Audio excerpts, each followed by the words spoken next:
In this video, we are going to be discussing the art of being popular and the 5 steps that you can take to become more likable.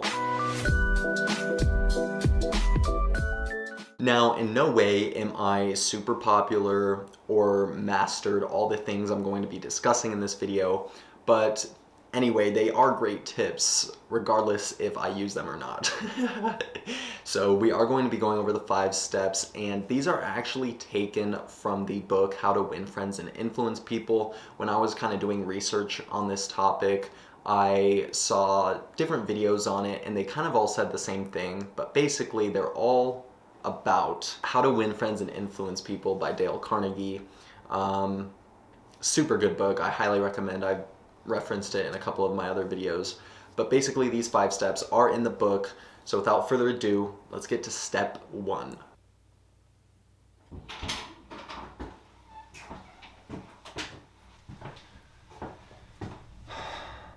So we are in the bathroom because I really have to pee, so let's make step 1 quick.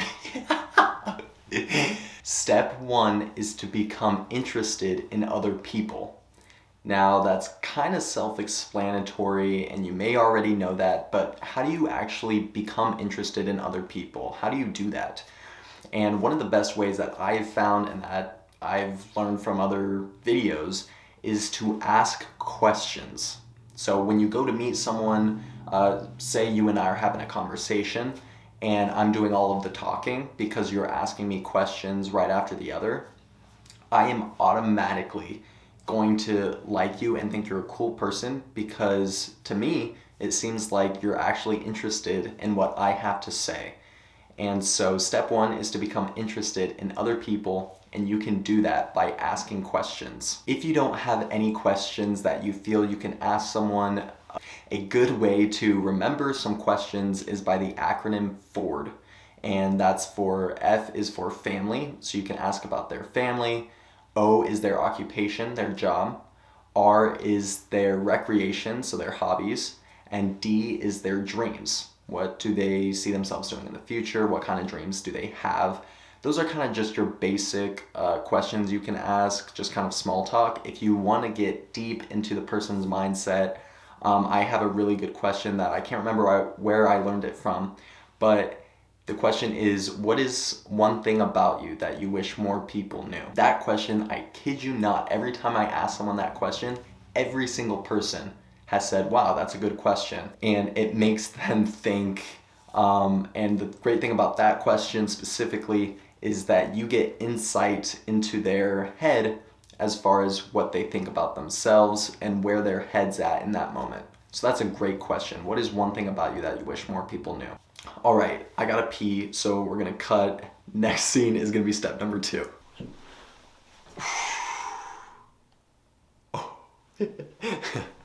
All right, step number 2 is probably the best one because it's the easiest. It doesn't really cost you anything. You don't have to learn it. It's not some type of skill. And that's to smile. Hey! Smiles radiate positivity. And when you are talking with someone and meeting them and you smile, then you automatically kind of bring down a wall that they might have when talking with you. And so smiling is literally the easiest and best way to communicate with people and to bring down their guard. That way you can build a genuine connection with them very quickly. So that's step number 2. Guys, it's the easiest thing to do. And it may be weird at first, but just watch. I promise you, just smile when you first meet someone and just watch their guard come down. Literally, you can see it in their eyes and their face, and they will automatically start opening up to you. So remember to smile. Plus, it's healthy. And to my parents too, if you've had braces, then you paid a lot of money for these teeth to look this good. All right? So smile because you spent the money on them. It's an investment. All right? Smile.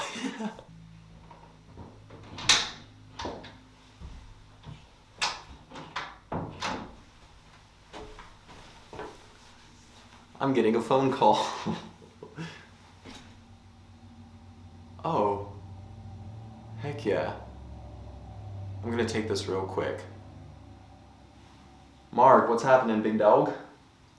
I'm actually in the middle of filming a YouTube video. Yeah, that sounds like a plan. Yes, sir. Good talking to you, man. Alright, later.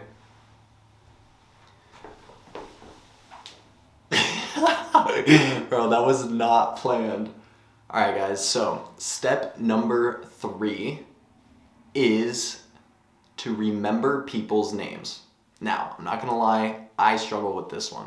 It's really hard for me because, especially in the space I'm in, you're meeting so many different people at so many different events and things, and it's hard to keep track, right? One of the ways that I remember specifically is I just write their names down. So I have a whole spreadsheet, mainly with people that I've reached out to or have yet to reach out to. That way I can remember their names that way. Another way that I know people do it is when they meet them, they correlate their name with something that they're wearing when they meet them or where they met them, right? So my boy Mark, who I just got off the phone with, he's a firefighter.